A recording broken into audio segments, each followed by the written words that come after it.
Hola gente, espero que se encuentren realmente muy bien. Le doy la bienvenida una vez más al canal de Filosofía en Marcha y en esta ocasión vamos a comenzar con una serie de videos dedicadas a Hans-Georg Gadamer y en específico a su gran obra publicada en 1960 titulada Verdad y Método, Wahrheit und Methode. Este libro que tengo en mi mano es el tomo número uno de la edición de editorial Sígueme. Esta edición es del año 2012 de Ediciones Sígueme Salamanca. Acá, bueno, están los datos de la obra. Acá en el contenido del libro vamos a abordar lo que es el prólogo a la segunda edición. Vamos a mencionar también lo de la tercera edición, la introducción que tiene la obra. Y a lo largo de las distintas clases que vamos a ir llevando a cabo en el canal, acá en Filosofía en Marcha, vamos a hablar de la elucidación de la cuestión de la verdad, de la experiencia del arte. Nos vamos a centrar en esta cuestión de la experiencia del arte. Y bueno, está dividida en dos partes. Una primera parte que tiene que ver con la superación de la dimensión estética, donde aborda distintos puntos que tienen que ver con la significación de la tradición humanística para la ciencia del espíritu, la subjetivación de la estética por la crítica kantiana. Nosotros hemos estado abordando también una serie de videos con respecto a la estética en Kant, no únicamente a la estética trascendental, en la cual Kant desarrolla en la crítica de la razón pura, tanto en la edición 1 como en la segunda, sino también en lo que refiere a la tercera crítica, la Kritik der Urteilskraft, titulada o traducida como crítica del juicio, crítica del discernimiento según las distintas ediciones. Tienen en el canal contenido específico sobre cada una de estas estéticas. Por tanto, en algún momento cuando lleguemos a este punto para abordarlo, vamos a hacer referencia a estas cuestiones si es necesario, pero a quienes les interese en específico este contenido tienen que referirse a esos videos, esas clases, esas lecciones que ya están preparadas con respecto a esas temáticas. Después de la subjetivación de la estética por la crítica kantiana, la lectura, la interpretación que lleva a cabo Gadamer con respecto a esta crítica de Kant continúa después con una repercusión de la pregunta por la verdad del arte y después continúa con una ontología de la obra de arte y su significado hermenéutico. También con lo que refiere al origen de la obra de arte de Martin Heidegger tenemos un video en el canal de una conferencia que di en su momento. Hay una lectura ahí sobre la presentación y si no también tienen el artículo publicado para descargar de manera gratuita en academia.edu. Ahí aborda esta cuestión del juego como hilo conductor de la explicación ontológica. Sin ir más lejos, también hay un video sobre la cuestión del juego.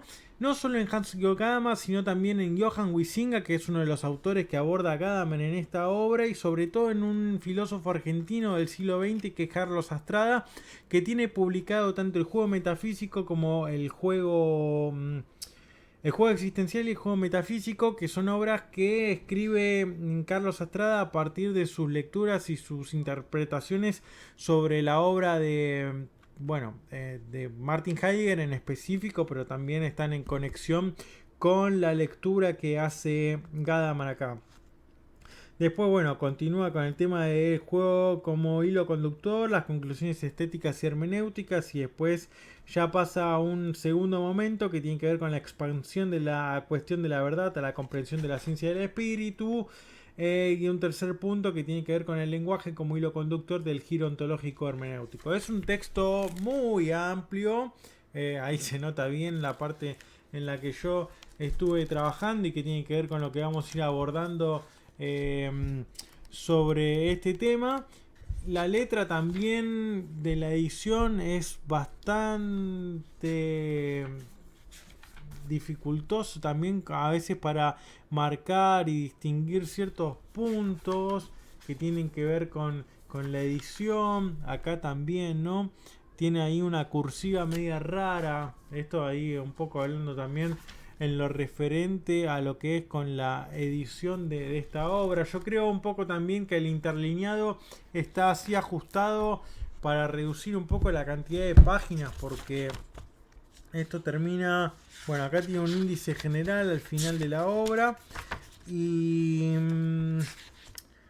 después, bueno, tiene también acá un índice de nombres que aborda en verdad y método, mucho que se nombra Aristóteles, Dilthey, son de los nombres que me aparecen, Hegel, Heidegger por supuesto, Kant, son de los más renombrados, Platón al nivel casi de Aristóteles, Schleiermacher en esta cuestión también de la importancia estética. Bueno, ya ese índice de nombres que aparece tanto en Verdad y Método 1 y 2 nos ubica un poco en cuáles son las influencias y con quién está discutiendo y con quién está abordando, a partir de quién aborda la problemática que lo inquieta a Gadamer, ¿no?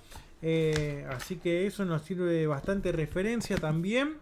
Y en el video de hoy, como bien dice y menciona el título, vamos a introducirnos en la problemática de la obra y vamos a hablar del prólogo a la segunda edición primero y después de la introducción a la obra. También quien estuvo subiendo videos es el canal de Ernesto Castro, que se estuvo dedicando a todo. Hay un video en específico puntual que se titula Contra la Estética, si no me equivoco es el número 2 de uno de los últimos cursos que estuvo subiendo en su página. Por lo tanto, también ahí a quienes les interese introducirse más en el tema de la hermenéutica en específico, creo que el curso es Gadamer Riquer, si mal no recuerdo, pueden ir a corroborarlo. Aborda todo, bueno, esta cuestión ahí sobre primero toda una primera parte estudiando el texto de Barja y Metode y después se dedica ahí al tema de Riquer. Así que bueno, ahí también tiene más material para seguir indagando sobre estas cuestiones. Porque si uno busca, si bien hay material en específico de Gadamer, incluso en sus conferencias y demás, después en español escasea bastante, me parece, el contenido sobre la obra de Gadamer.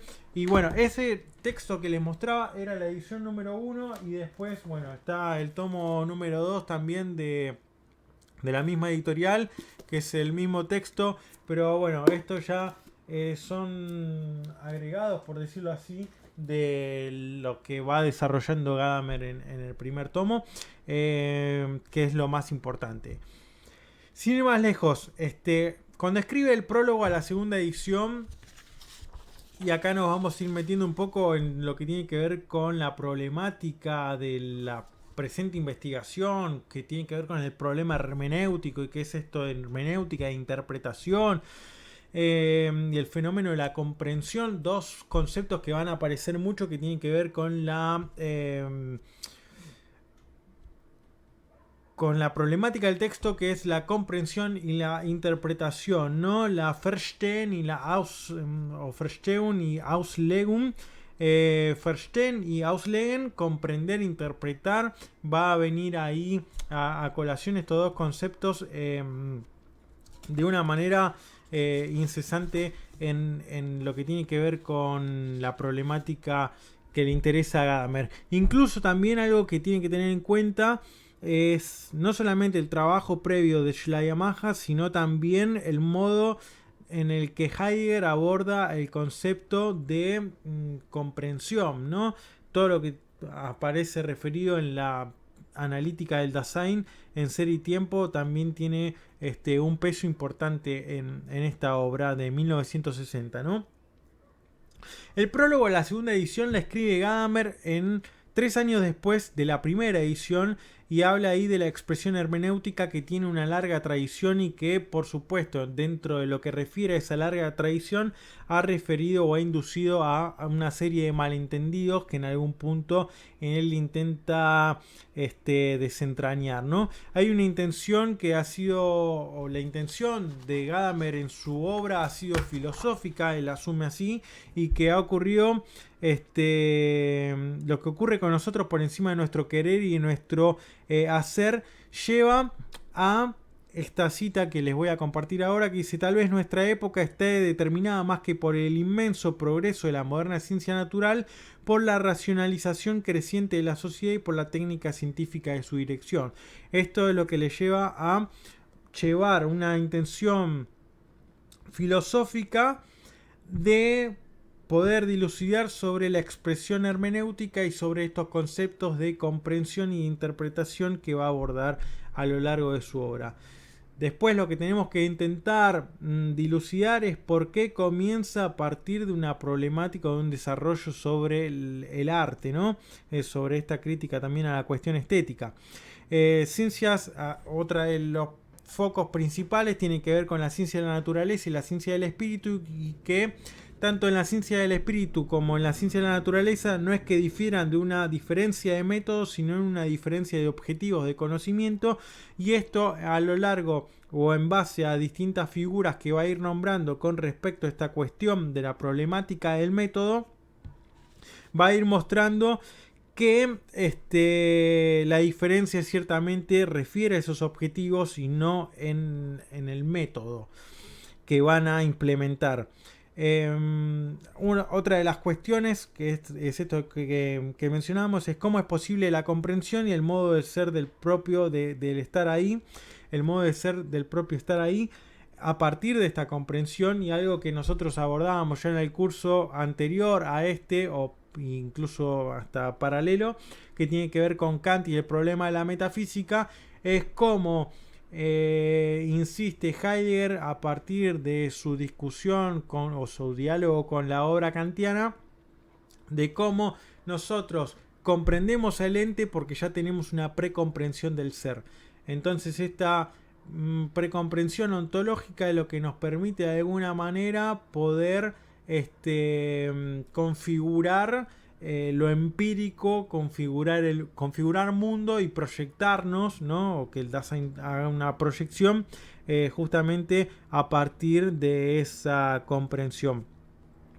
La hermenéutica, dice, designa el carácter fundamentalmente móvil del estar ahí y justamente no lo concibe como algo que ya esté definido, quieto, sino que tiene que ver también con esta constitución orgánica y con esta movilidad. Dice que la hermenéutica constituye su finitud, la especificidad, y que por lo tanto tiene que ver con el conjunto de la experiencia del mundo, con esta interpretación continua. Y si justamente hay una incapacidad o una, mejor dicho, un problema a la hora de poder definir el Dasein, porque es esto, ¿no?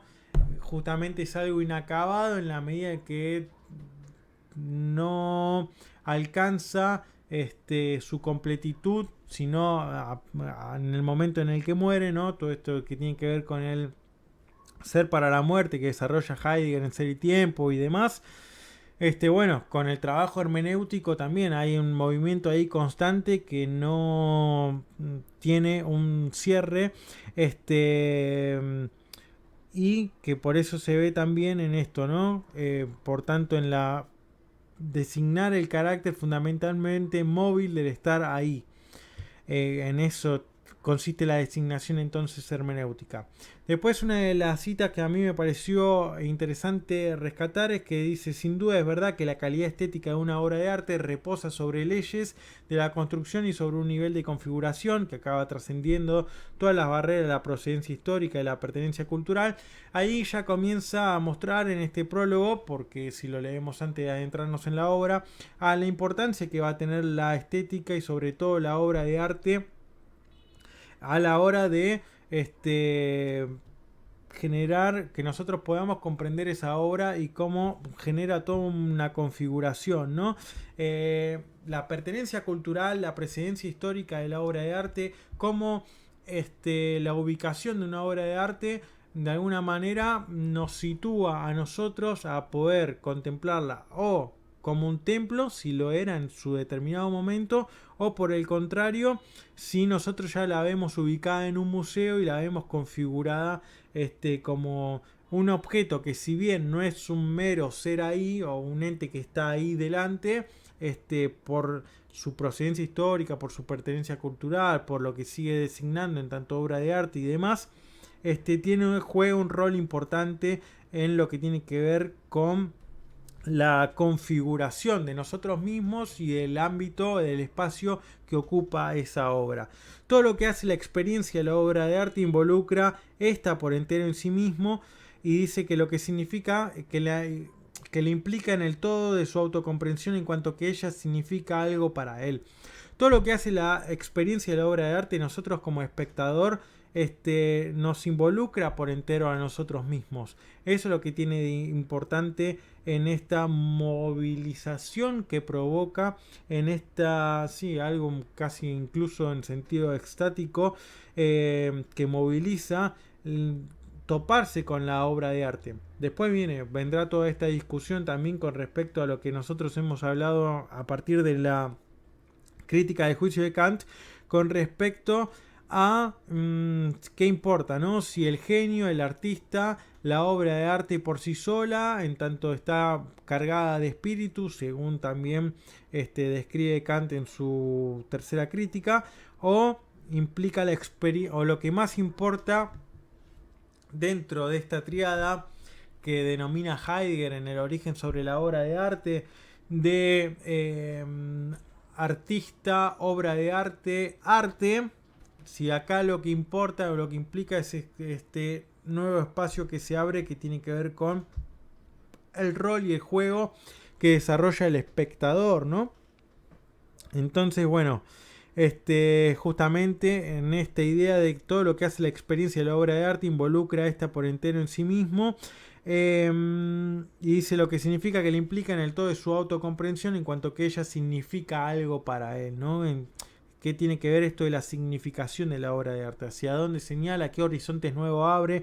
¿Qué proyección de futuro implica entonces la obra de arte? La realización de la comprensión, siempre remitiéndonos a la Verstehen, que abarca la experiencia de la obra de arte, supera cualquier historicismo en el ámbito de la experiencia estética, algo que a mí me remite constantemente toda la idea de la comprensión y de la experiencia de la obra de arte, en referencia al historicismo que señala insistentemente Gadamer también en su obra. Me hace pensar en la segunda intempestiva de Nietzsche, que tiene que ver con sobre la utilidad y el perjuicio de la historia para la vida, en la cual aparece toda esta idea de, bueno, la crítica a la historia crítica, la historia monumental, la historia anticuaria, lo distinto, bueno, en qué medida también ayuda a relacionarnos con el historicismo para generar una vitalidad o también para llevarnos a un estado de quietud, ¿no? Y a perjudicarnos, digamos, en nuestro desarrollo práctico, cotidiano, y también de la comprensión del sentido del ser, visto desde una perspectiva heideggeriana, ¿no? En los cursos que realiza sobre Nietzsche. Entonces, es esto, ¿no? El historicismo en el ámbito de la experiencia estética.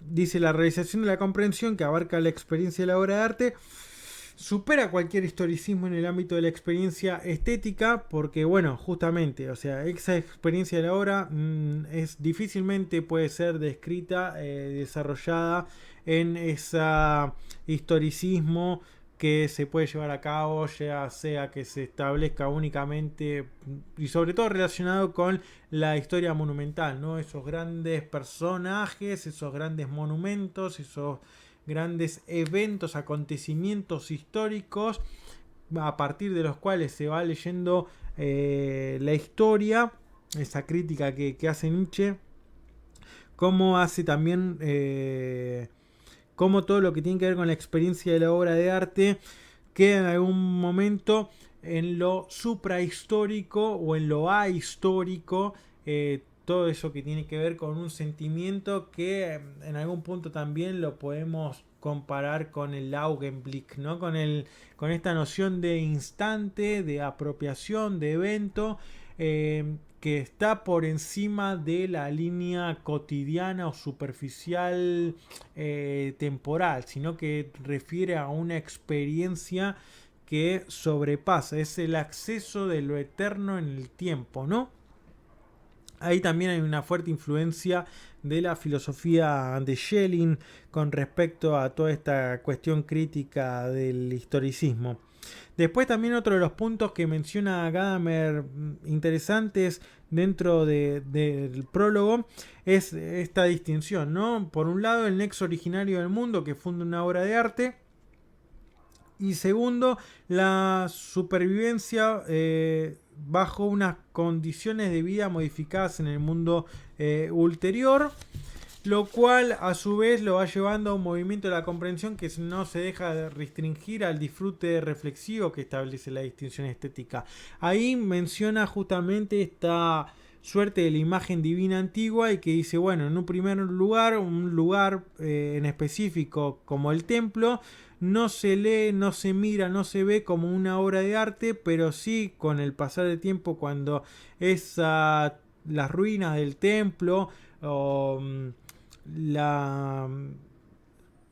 por este cambio cultural o que porque estaba dominado ya por esta concepción moderna que empieza a ubicar todo dentro de lo zoológico, de los museos, de poder hacer una clasificación de distintos elementos, lleva a cabo esta idea, ¿no? Es su lugar en un museo moderno, ya el templo, el lugar del templo pasa a ser el museo moderno y ya no se la mira única o meramente como templo, sino como obra de arte.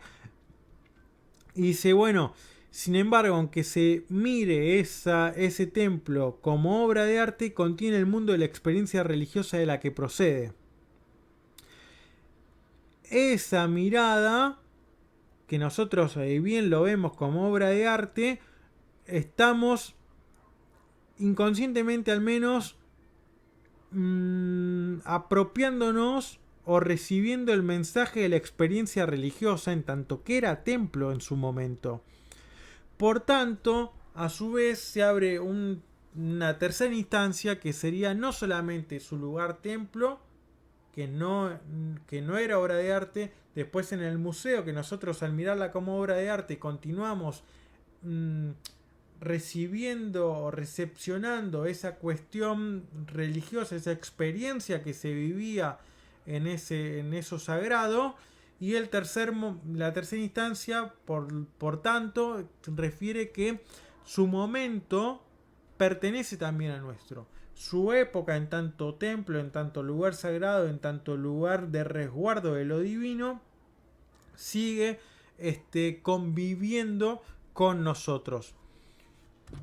La hermenéutica abarca esos mundos, ¿no? Tanto recuperar el lugar de templo, de sagrado, de conservación de lo divino y de venida de los dioses, y de poder leerlo en tanto obra de arte y en tanto está ubicado en un museo. Ahí, en esos dos lazos, esos dos mundos, intenta abarcar entonces la hermenéutica.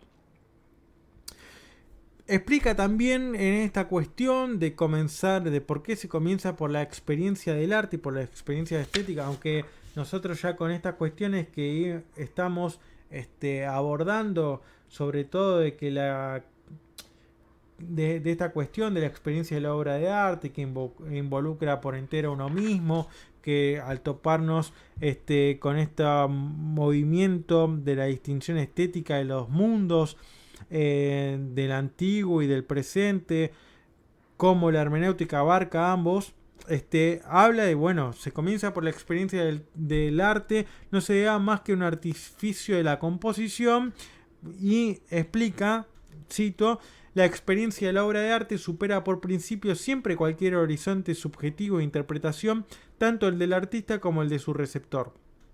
Por eso es importante, si tienen la posibilidad, de leer El origen de la obra de arte de Martin Heidegger, porque justamente ahí cuando comienza ese texto en Holzwege, que creo que lo tengo... Holzwege, acá. Camino de bosque.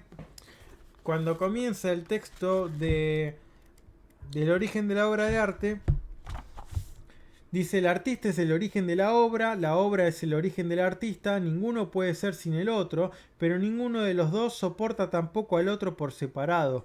El artista y la obra son en sí mismos y recíprocamente por medio de un tercero que viene a ser el primero, aquello de donde el artista y la obra de arte reciben su nombre, es decir, el arte. Entonces tenés ahí artista, obra de arte, arte, ¿no? Entonces ahí se mantiene entonces esta idea, ¿no? Aunque diga que comenzar por la experiencia del arte no se debe a más que un artificio de la composición, inmediatamente después dice Gadamer que la experiencia de la obra de arte supera por principio siempre cualquier horizonte subjetivo de interpretación, tanto el del artista como el de su receptor. Entonces acá es la experiencia de la obra de arte. Por eso va a insistir ahí también cuando desarrolla toda la idea del concepto de juego y que el jugador nunca juega solo, sino que es, por ejemplo, el gato jugando con el ovillo de lana. No es un juego en solitario, sino que es un juego con el objeto mismo, etcétera. Y después, bueno, va llevando toda esta dinámica del teatro y la representación, y todo lo que tiene que ver con el Spila, y demás conceptos. Son muy interesantes porque, bueno, tiene que ver justamente también con un modo de comprender o de relacionarnos en la comprensión del mundo como juego. Por eso ese texto que yo les mencionaba de Carlos Astrada es interesante en tanto juego existencial y juego metafísico, porque dice: ser en el mundo es un estar ya jugando, y no querer jugar es un modo de jugar. Y bueno, empieza a desarrollar todo un montón de conceptos que tienen que ver con esta idea de juego y de ser en el mundo, in the Welt sein, ¿no? Bueno, continúa entonces, dice: el sentido de la investigación implica rastrear y mostrar lo que es común a toda manera de comprender, que la comprensión no es nunca un fenómeno subjetivo respecto a un objeto dado, sino que pertenece a la historia efectual, esto es, al ser de lo que se comprende. Hay como una dualidad entre que la historia en algún modo nos configura para el modo en que nosotros vamos a comprender las cosas, pero también nosotros, a la hora de comprender las cosas, configuramos un modo de hacer historia. Toda reproducción es en un principio interpretación y como tal quiere ser correcta, en este sentido también comprensión, y me parece ahí también que en algún momento va a ser interesante hablar de todo el tema de la reproducción y la reproductividad técnica que tiene que ver con el texto de Walter Benjamin. Bueno, pero eso ahí ya quedará un poco para más adelante. Y después insiste Gadamer, antes de ir cerrando, dice que la comprensión solo se convierte en una tarea necesitada de dirección metodológica a partir del momento en que surge la conciencia histórica y que implica una distancia fundamental del presente frente a toda transmisión histórica.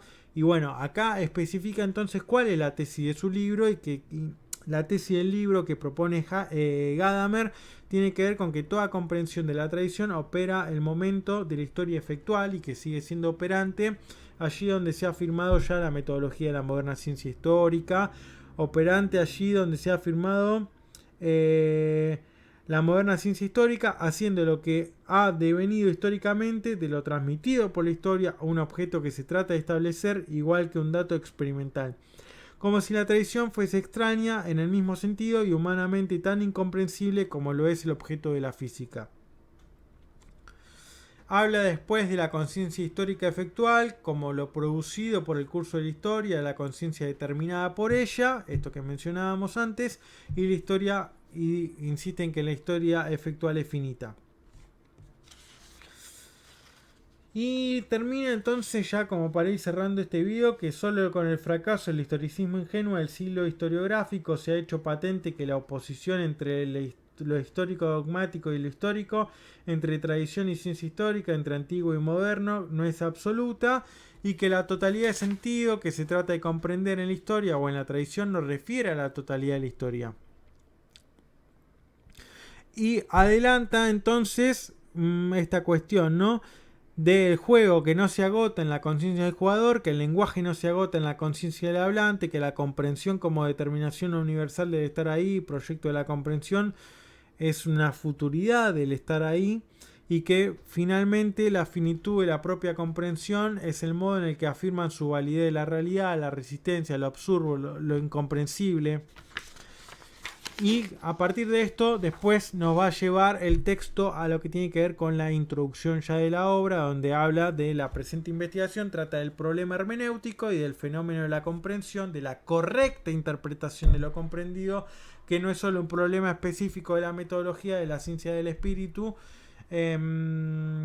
Ya nos va ahí metiendo en la introducción en esta distinción y esta importancia entre comprender e interpretar texto, que no implica solamente una instancia científica, sino que va a pertenecer a toda evidencia de la experiencia humana del mundo. Así que bien, dejamos hasta acá y en el próximo video, entonces, la siguiente clase, ya comenzamos con la introducción y con esta distinción e importancia que menciona Gadamer con respecto a comprender e interpretar. Para quienes deseen ayudar y colaborar con el canal, saben que pueden adquirir el texto Dionisos y el genio dionisiaco, la influencia romántica en el joven Nietzsche. Y bueno, está en formato físico y digital también. Así que bueno, están los links en la descripción del video. Y sin más, nos estamos viendo en una próxima lección. Y ya vamos a introducirnos entonces a Verdad y Método de Hans-Georg Gadamer. Y bueno, dejar también ya el camino preparado para la elucidación de la cuestión de la verdad, de la experiencia del arte. Y ahí vamos a hablar primero del problema del método y después, si no me equivoco, habla del concepto, sí, conceptos básicos del humanismo, y ahí ya empieza con toda la temática de la formación, de la Bildung, del Sensus Communis y demás. Espero que les haya gustado, que les haya interesado. Si no conocían a Gadamer, los invito a que lo lean. Y también les recomiendo nuevamente que vayan a ver el canal de Ernesto Castro, que tenía varios videos también sobre verdad y método y sobre la cuestión hermenéutica más en general. Nos estamos viendo pronto. Saludos.